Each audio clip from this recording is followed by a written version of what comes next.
research I've been doing with my partners over the past 3.5 years is all about the role of leadership in creating meaning. Call for meaningful work has grown louder and louder, and we've been really lucky to study these organizations that are what we call in positive psychology, positive deviants. They're positive outliers. It's really amazing to be immersed in those cultures because they show us that there's this parallel universe, not of the toxic environments that a lot of people experience, but what is possible to create this framework. And I think the three main attributes of an anti-toxic culture are respect, inclusion, and meaning. Welcome back to The Thermostat with Jason Barger. If you're currently on a commute, a walk, or just a micro break in your day, glad you're making time to step back, to think, and to reflect on the next steps on your journey. I've never been more convinced the best leaders and team cultures in the world are the ones that make time to step back, breathe in good oxygen, and calibrate their thermostat. I hope today's conversation leaves you feeling grounded and inspired.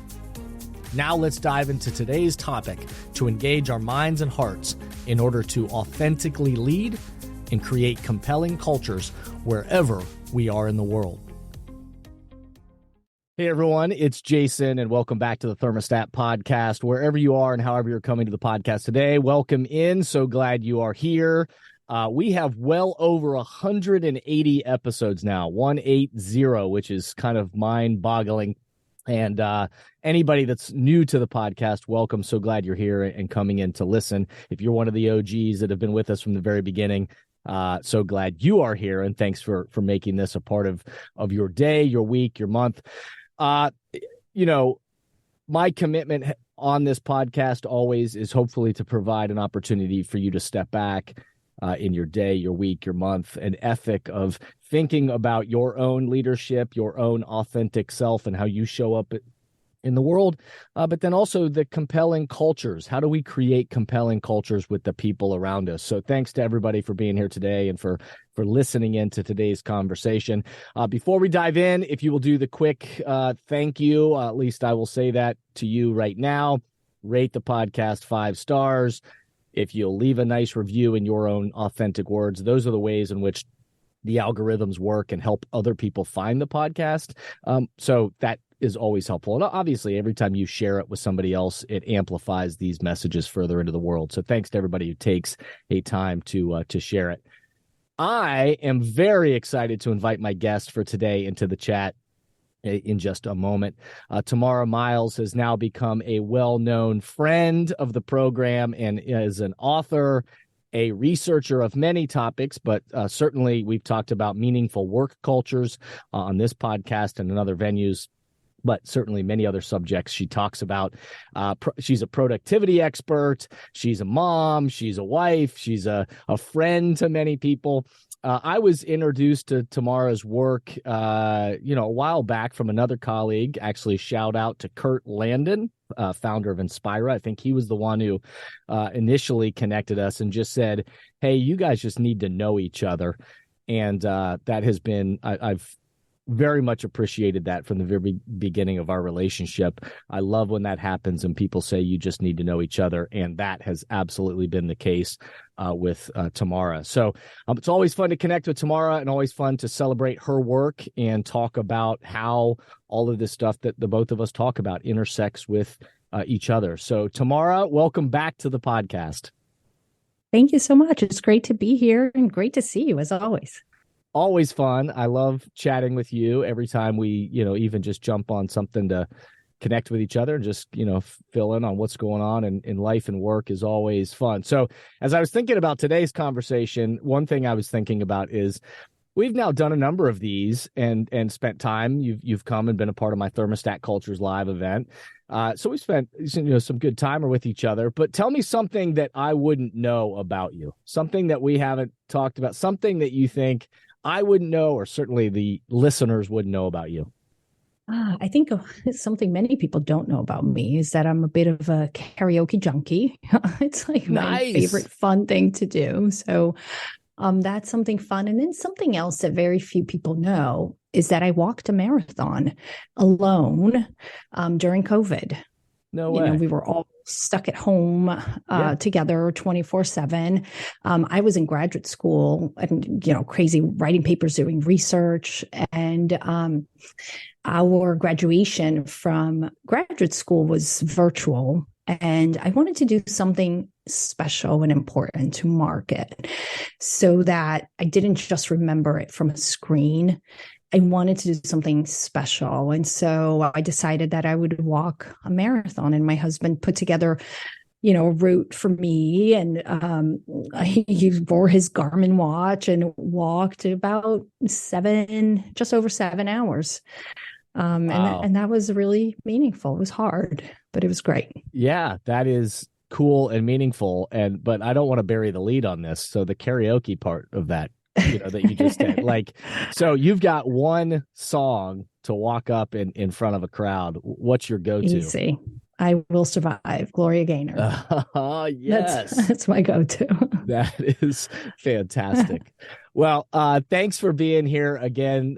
You mentioned the pandemic, and certainly we've talked about, I believe we're still certainly we're coming out of the what I refer to as the last few years of weirdo world, where certainly included a global pandemic that none of us ever knew was going to happen, but political uncertainty, economic uncertainty, the wars around the world, mass shootings, there's been division, systematic racism. Where are my kids going to be schooled online or in school? Like, all of this stuff that's happened over the last few years has been really significant for the world, and then certainly impacted human beings and therefore places of employment and workplaces. And so, we're still coming out of that. And anytime we're talking about the future of work, and I'm asked about the future of work, I say, well, we are still discovering the future of work. We as organizations, every organization is renegotiating what's that going to look like for them. But we're definitely still kind of coming out of this. And I know a topic that we've talked about, just the two of us in the past, is this idea of post-traumatic growth. And we're certainly coming out of a period of time that was very traumatic for so many people. But this idea of post-traumatic growth, and I thought maybe we could start our conversation there. Tell us, kind of frame that up for our listeners, if you would. Yeah. So post-traumatic growth is a concept that we study in positive psychology. And that's the idea that not everyone experienced the most common response to adversity is resilience, right? Most of us are resilient most of the time. And often when we experience trauma, we navigate with whatever resilience we can muster, and it's, muddling through, and it's not graceful or pretty. And many people experience post-traumatic stress disorder. And research finds that some people experience what they call post-traumatic growth. And that's research by Tedeschi and Calhoun. They're the leading researchers on post-traumatic growth. And it's when people emerge with a greater sense of meaning and appreciation for life, stronger relationships, better understanding of their strengths. And again, it doesn't mean that it was easy or that they are grateful that whatever trauma happened. If they could go back, when you read some of the research and the interviews they do, people would not want that to happen. So there's parents who lose a child, right? They would never wish for that to happen. And they have found a way to create meaning from the adversity and grow stronger. And so that's the term post-traumatic growth. And it's applied mostly to individual experiences. That's all I've seen in the research is individuals who show post-traumatic growth. Yeah, and I think that's a really good distinction of that. Again, it's not dismissing the trauma, that it's not, right, saying that it didn't exist, but in fact, and it's not saying, we're glad it happened or anything like that, but it is saying, man, we've been through a traumatic experience, and it's not a but, it's an and this kind of growth that comes out of it that is exactly what you were describing. I think that's such a, you and I, again, have talked about this offline a number of times, in this idea that we as individuals might be experiencing that, but then what does that mean for groups of people and teams and employees that now, if we as humans have come through this and we've experienced maybe some post-traumatic growth, or at least some of the people within our organizations, that also that can happen at that organizational level too, of again redefining, well, hold on, we've been through this kind of trauma of rediscovering maybe some of that purpose and some of that connection and what we want the future of work to become. And so I just think it's such an interesting reality maybe that we've been experiencing lately.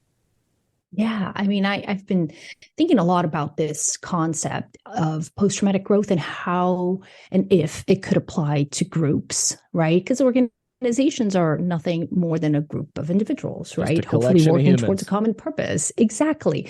And so I do believe that that there could be post-traumatic growth in organizations. It's something that I've been wanting to look a little deeper into, and I haven't yet. And I don't know if it's still too early to notice that, right? Because, I know that a lot of people have left, right? We know like the Great Resignation and quiet quitting and all those big trends that were observed. People really had time to question the role of work in their lives and the how they're spending their time. Is this, does what I'm doing even matter? Is this what I want to do with my time? And so if people are asking these big questions and they're going to organizations that value their strengths, that value relationships, these markers of post-traumatic growth, it would make sense to extrapolate and say that some organizations are experiencing that because people are actively looking for that, actively looking to make meaning out of a bad situation, a terrible situation that we all experience collectively. And so that's something that I'm going to be looking into more and just seeing if trends, pop up on any research and talking to some of the researchers about, because I'm really curious to know how and if that's happening. Yeah. And I think some of the most fascinating research is going to come really 5-10 years from now, as we also look backwards at all the way that things that have played out. And that will be fascinating. And to be able to see then what impact maybe it had in ways we might have predicted and in other ways that maybe surprised us. But in the here and now, what we do know, even without we know all those things that the quiet quitting, the Great Resignation, all the trends that we've been experiencing. But what we do know is that creating culture has never been more important than it is now. And certainly what I say about the work that I do, anytime somebody says, man, how was it through the pandemic and how's everything going? I said, well, if you as an organization, you didn't think developing people and culture was important, you for sure now do. And you now see that people aren't going to just magically show up, that retaining and attracting and developing talent and people wanting to be a part of your organization is as important and is not an add-on strategy. This is what is the organization we want to become? So I know you and I, in many different times, have talked about this idea of meaningful work cultures and what are some of those founding principles that we, as you look into research of these organizations that get celebrated that way, what are the commonalities that we can see? And we've talked about that, which, by the way, any listener out there, go back and check out past podcasts that Tamara and I have done talking about that. But what I'm also interested in now is you just had a recent article in Fast Company that came out that was talking about this kind of anti-toxic cultures. And I want us to play with that a little bit. And for the here and now, what does that mean? And what does that phrasing mean? Can you explain this kind of anti-toxic? And I think there's some real intentionality around anti versus non. So right. Tell us about that.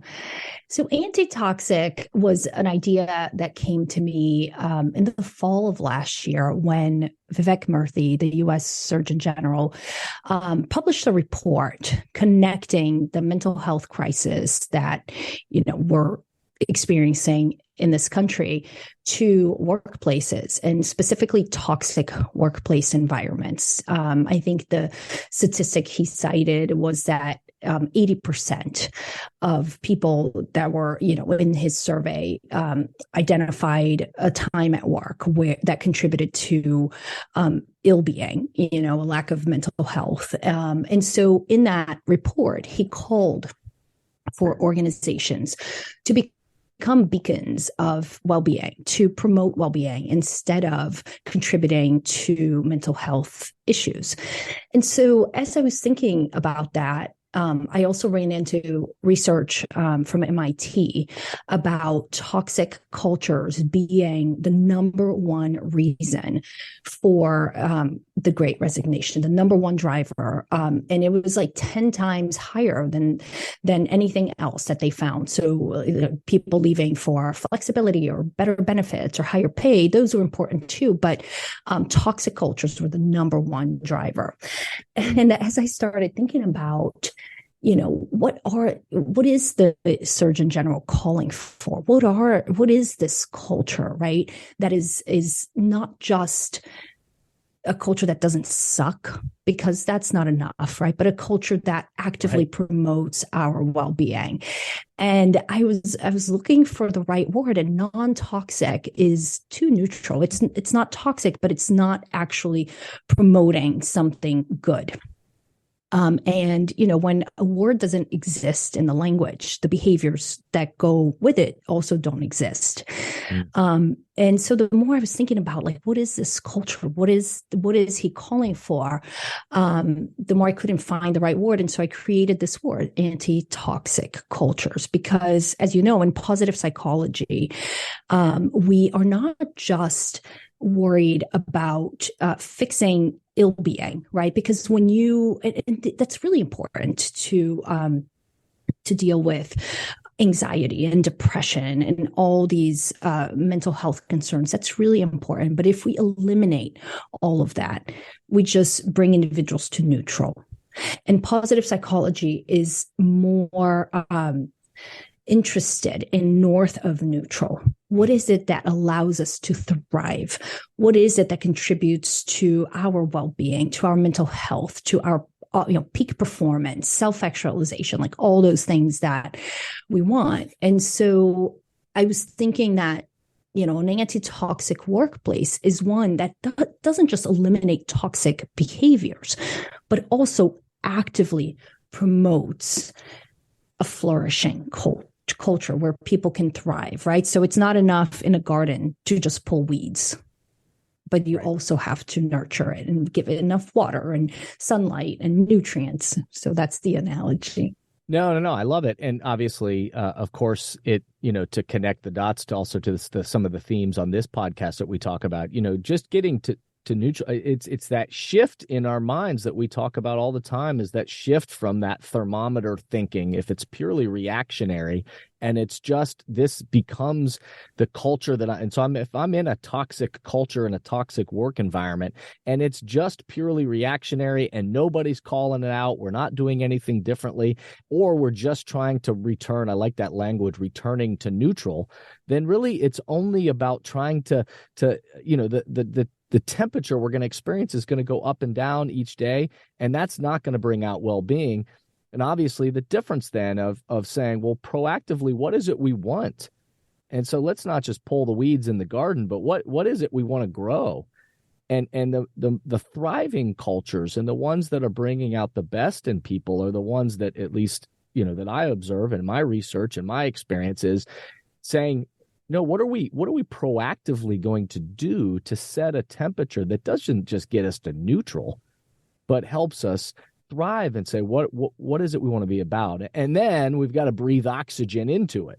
I mean, that's the planting of the seeds and stuff that you're talking about. It's like, let's not just pull the weeds. Let's make sure we're breathing oxygen into it, so that not just that, people leave and get me out of here, but how do we make this a garden, if you will, that people want to stay and be a part of and can flourish? And so this antitoxic is interesting, because the juxtaposition of that and the meaningful work cultures that you've talked about is fascinating, is interesting. Yeah, so the research I've been doing with my partners over the past 3.5 years is all about the role of leadership in creating meaning and meaning at work, right? The call for meaningful work has grown louder and louder throughout and post-pandemic. And we've been really lucky to study these organizations that are what we call in positive psychology, positive deviants, right? They deviate on the positive side. They're positive outliers. And it's really amazing to be immersed in those cultures because they show us that there's this parallel universe, not of what is, right, of the toxic environments that a lot of people experience, but what is possible when you breathe oxygen and when you cultivate the right conditions. And so for the antitoxic framework, I really layer on the meaningful work research that I did to create this framework. And I think the three main attributes of an anti-toxic culture are respect, inclusion, and meaning. If you haven't done so already, we hope you'll visit Amazon or Amplify or jasonvbarger.com to check out Breathing Oxygen, my new book that is all about breathing good oxygen into ourselves and mindsets that fuel ourselves and the teams and the organizations around us.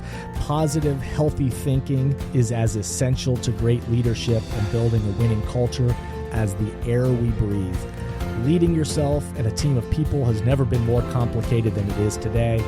As a leader, every move you make is either breathing life into your organization or slowly killing it. The atmosphere can easily turn toxic with negativity, blame, and doubt poisoning the culture. Just like every being on the planet needs good air to breathe, every organization needs leadership that breathes life into its people to sustain the energy required to complete its mission. Breathing Oxygen focuses on 6 key leadership mindsets that breathe life into any team: clarity, inclusivity, mental agility, grit, rest, and ownership. Join us, read, and share Breathing Oxygen. Available now from Amplify Books on Amazon and jasonvbarger.com. So leaders have to really focus on those 3 ingredients, if you will, of an anti-toxic culture. Because when you look at the research on toxic cultures, disrespect, non-inclusive, unethical, cutthroat, abusive. These are the 5 main characteristics of toxic cultures. Say those again. Say those again, because so that's how we're defining toxic, I think. And I think, again, if anybody's out there listening, you're thinking, well, how would I describe? I mean, I think we all know a toxic culture when we feel it and experience it. But what are some of those attributes? Say those again. So in the MIT research, they looked at millions of Glassdoor reviews. And so to try to identify what, because we know kind of in our gut what it feels like to work in a toxic culture, but to really be able to articulate what are the behaviors, right? So that's what they did. And they found what they called the toxic 5, and that's disrespect, non-inclusive, unethical, cutthroat, and abusive, right? And so toxic cultures are cultures in which these behaviors are not only tolerated, but often rewarded, like a dog eat dog, taking credit for people's work. One of my favorite definitions of culture is from Bill Marklin, and he says, culture is how employees' hearts and stomachs feel about Monday morning on Sunday night, right? And we've all, hopefully not all of us, but many of us have had that sinking feeling on Sunday night, I can't believe. And I've also seen the opposite in these amazing cultures that I study, where people are genuinely excited to go to work. They're really passionate about a project they're working on, something that's challenging them, or the relationships they have, right, that bring a lot of meaning and belonging to their lives, or they feel really valued, like their ideas are respected. And so it is possible. Maybe it's not what most of us experience, but it is possible. Well, and what I would point out too is, again, and this might be Captain Obvious, as I maybe play that role quite frequently, but it is that it's everybody has a moment where, shoot, it's easier to stay home on the weekend and like, wow, the weekend was really great. And man, it would be great just to relax another day. And so you get queasy about the Monday morning or whatever. But if you're habitually having that feeling, and then you start to say, what I see is the different in this description around toxic is it's not just that it's hard, or it's not that it's just demanding or challenging work, or wow, this is but it's these disrespect, actionable, like disrespectful actions, non-inclusive actions, unethical things that are happening, this kind of cutthroat environment that maybe doesn't bring out the best in people, or obviously abusive. And so it's not just that things are challenging, but it's that really that toxic air that makes everything around it toxic. And then the counter to that, again, the okay, well, what helps breathe some better oxygen in? What were the three that you named in the research? So respect, inclusion, and meaning were the three that I found to be the most important markers, right? And I mean, respect is so simple, right? But often not easy to feel respected, like you're treated fairly. And it can be from a simple smile and hello to giving people credit where credit is due. I've been in rooms often when I'm the only woman, and credit, I say something and then a few minutes later, somebody else says that same thing, maybe with a couple of different words, and the credit takes the credit. I think we've all experienced that, and it just doesn't feel great, and you become disengaged. And why would I work hard if I don't get credit? And it's not fair, right? And so respect is really about how we treat each other.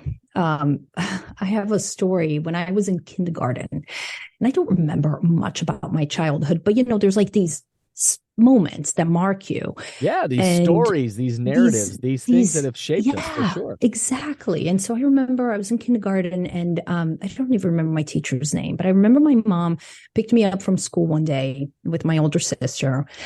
And she was like, oh, how was school? And I told her, my teacher said, blah, blah, blah, whatever it was. And she turned the car back around, went to the school, left me and my sister in the office, and marched into my classroom. I don't know what she said to the teacher. And then, she got us in the car, and she looked at me very intently. And she said to me, Tamara, not everyone has to like you, but they have to respect you. And in life, you will not like everyone you meet, but you must treat everyone with respect. And that was like the first time I remember her saying that to me. And I was so scared, because she went and talked to the teacher, and I was kind of freaking out.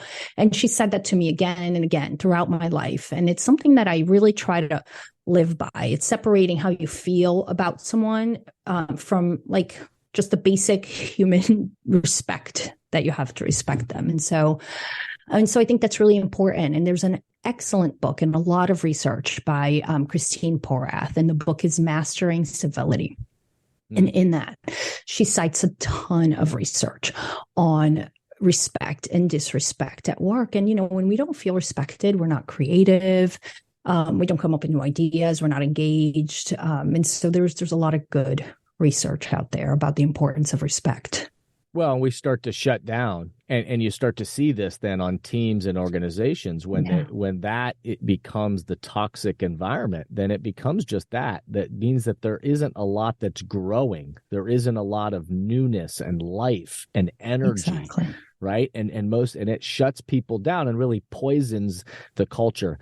And again, to connect the dots, it's about then that proactive, okay, what are we as individuals? So if I want to be a part of creating a compelling culture, an anti-toxic culture, if I want to be a part of a team, and certainly organizations that are being more proactive, and in my world are like, we're not just talking about it, we're getting down and we're saying, okay, well then, are we even clear on defining the culture that we want?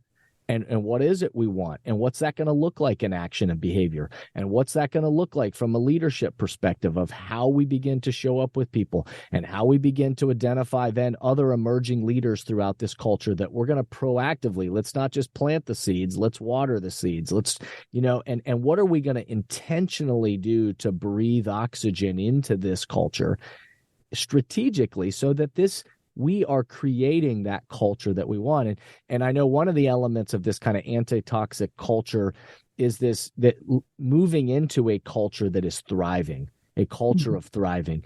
What in your estimation, I know you use that language a lot. How do you describe, what does a thriving culture look like? So a thriving culture from the research I've seen and the times I've experienced it myself is a culture where not only the business outcomes that we care about are, thriving, the business is thriving, but most importantly, that the people that are the business are thriving. And that, if we look through the lens of positive psychology, includes 5 main pillars.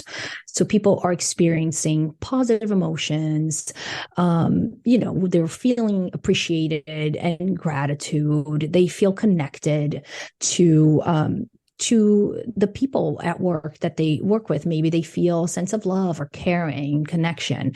The second one is engagement, that they're engaged. They have moments of flow. They can use their strengths at work. So PERMA is the acronym that was developed by Dr. Marty Seligman. So R is relationships, and relationships are the most important marker of our well-being. The Harvard study, the Grant study, has looked at 80 years of data following the same participants and then their families and now, their grandkids. And they found that relationships are the most important contributor to our health, longevity, well-being. And so, really making a priority to foster strong relationships at work. M is meaning, and that's where most of my research focuses on. And, for meaning is really understanding your contribution to the impact of the organization. A lot of organizations kind of stop at having a purpose, but that's not enough. Having a purpose is really important, but for it to trickle down to each person and make work meaningful for that individual, each person has to understand their contribution to that purpose. What is their impact? But it can also be the contribution to the team. So a culture of appreciation, gratitude, recognition, that's really important for meaning making. Another important marker of meaning is being challenged, like difficult stretch goals. There's 50 years of research on goal setting and goal achievement. And research finds that specific and difficult goals are the most likely to motivate us to achieve them. And in our own research, we found that when leaders give really challenging assignments where people are stretched to learn and grow and develop, they find work really meaningful.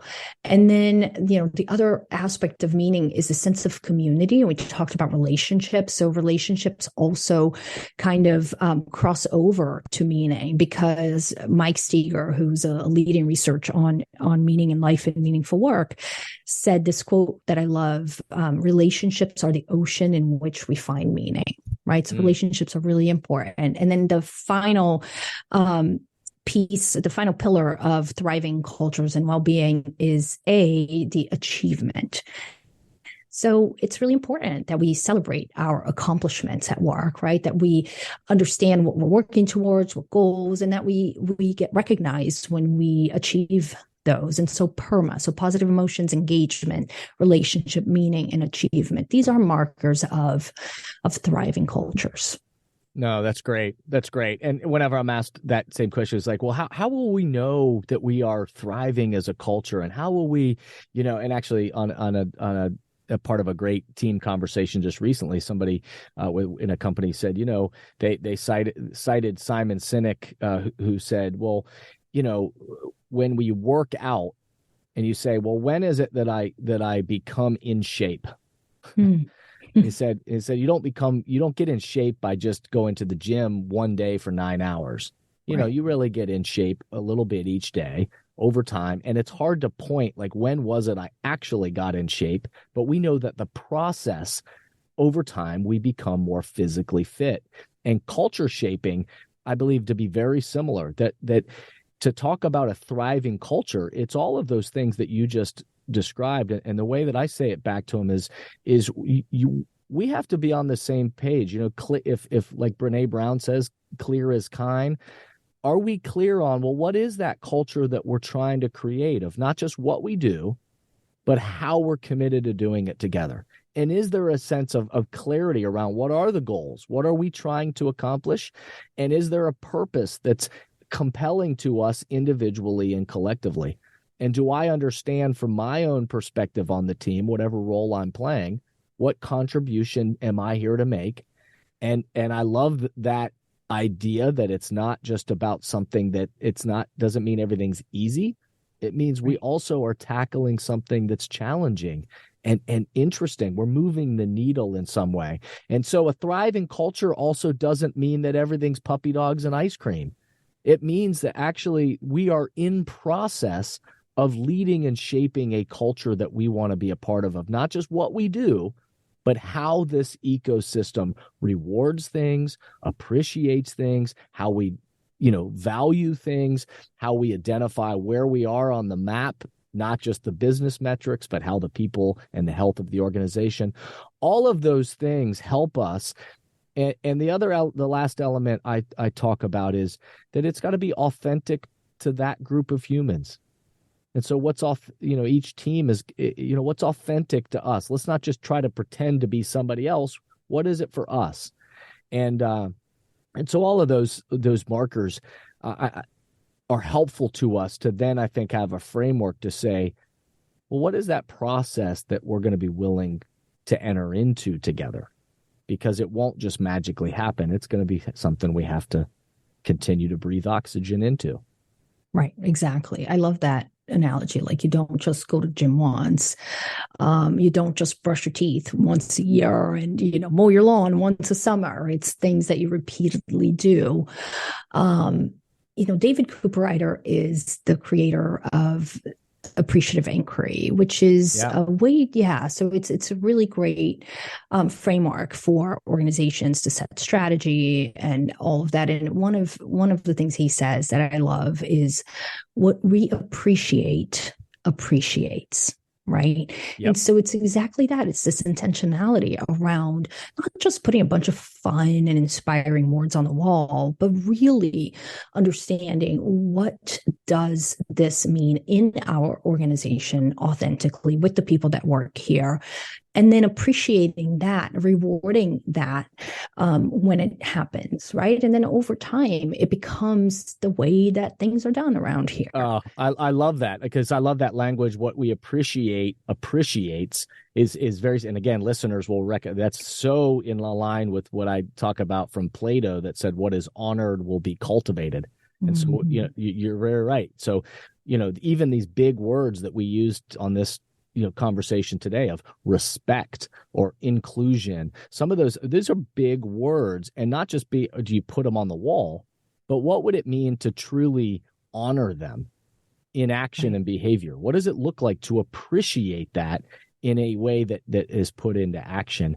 And that's when, organizations, it's not just about having great posters, although the posters help point us in the direction to help remind us of what we're trying to do. But the question is, are our posters in our people? And do we show up with that kind of appreciation and that honor? Is so great. And it's hard, culture, because culture is so all around us. It's hard sometimes to know. And it's really important, I think, to measure and track so that you're moving in the right direction. I've been working with an organization for this is the second year. I worked with them all last year.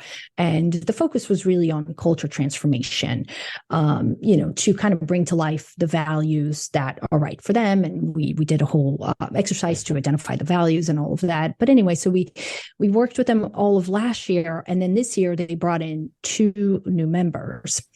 And I just met with them a few weeks ago. and, kind of bringing the two members up to speed on the work we had done. But before we did that, I asked, tell me about the culture here. Like, what have you experienced so far? And both new team members were like, oh my gosh, like this and this. And they were like talking about the values without, they didn't have the values on the wall or anything. And we were all in the room together, and everyone else on the team was like, oh, wow, really? You felt this? You feel like you can be your authentic self, like you can bring your whole person to work. So all these things we've been working on that no one else on the team could even see anymore because it had just become the norm. It was so refreshing to have the two new team members, kind of mirror it back to them. And it was so different than the cultures they came from. And it was so refreshing. So I think it's really important to ask the people to measure it, to take time to reflect and really understand, like, where's it going well? How can we appreciate the things that are going well? And where do we need to redirect and nudge, a little more? No doubt that is eventually it just becomes the air that we breathe. That this just be, again, in the culture shaping, what you're describing is this anchoring where now the people around us are reflecting that culture that we've talked about. And to that very point is that because culture is dynamic, which means it's always being shaped, it means the best relationships, the best teams, the best organizations every so often are stepping back to say, hold on, let's take the temperature. So that we could see kind of where we've been doing it well, where are still opportunities. No person or no organization is perfect. And then, okay, for the next stretch of the road, how would we set this temperature even more authentically for us? And what are we going to do to breathe oxygen into it to keep it going? And that process and ethic is where it becomes, and which is beautifully what you were describing, is when you start to see it in action, where it's being reflected. Because it just becomes, it's not toxic air. It becomes this oxygen that is life-giving to everybody involved. Yeah. Yeah, it becomes antitoxic, actively promoting well-being, while getting rid of toxicity. I love it. Well, Tamara, this is awesome. I always love talking with you, and it's so fun to celebrate you and your fun work. We'll put in the show notes how people can get a hold of you, but tamaramyles.com is one spot, but we'll make sure that we put that in the show notes so people can track you down. You certainly are a wonderful friend of the program and somebody that I love connecting with. So thanks for being with us today. My pleasure. I always love connecting with you, and I'll be back anytime you want me. Thank you. Thanks. Well, everybody out there, I hope you enjoyed that conversation. I hope it got you starting to think about, hopefully that you're not involved in a toxic relationship or a toxic team organization, but thinking about the role that we all play and being a part of an anti-toxic leader, an anti-toxic culture, and what is it that we can proactively be doing to have the conversations that are the currency for change, to be able to identify, well, what is it that we want more of, and how do we describe that temperature that we want to set, and then what are we going to proactively do to breathe oxygen into it? So as you know, I say that the future of leadership is you, it's me, it's us. We're going to be the ones that continue to define what is the future of work going to look like, but we've got to get clear on what is that temperature that we're trying to set. And we've got to be able to step back and to identify, to remember what is it we want to choose to honor or appreciate, as we heard Tamara talking about. And then what is that temperature that we're trying to set? And what does it look like in action and behavior? And then what will we do to continually create those habits to breathe oxygen into it? So thanks to everybody out there for listening. I hope this got you thinking, and I hope you'll keep showing up, and that this will continue to add value to wherever you are in your life and work. To remember to step back, remember, be a thermostat, and breathe good oxygen. Thank you for listening to today's podcast, and I hope the messages and questions stimulate positive change along your path. As always, if these messages resonate with you and add value to your life, I hope you'll help amplify them throughout the world. Please rate, comment, and share on whatever podcast or social media platform you're using, and share this podcast with the people in your life or work who should be part of these conversations. That way, this spirit does, in fact, spread. If these messages or developing leaders and culture would be helpful to you and your organization, please contact us at jasonvbarger.com, jasonvbarger.com. And remember, we are all ambassadors for the culture we want to create in our life and work. We have to own the vision we want to be a part of. The future of leadership is you, is me, is us. Be a thermostat.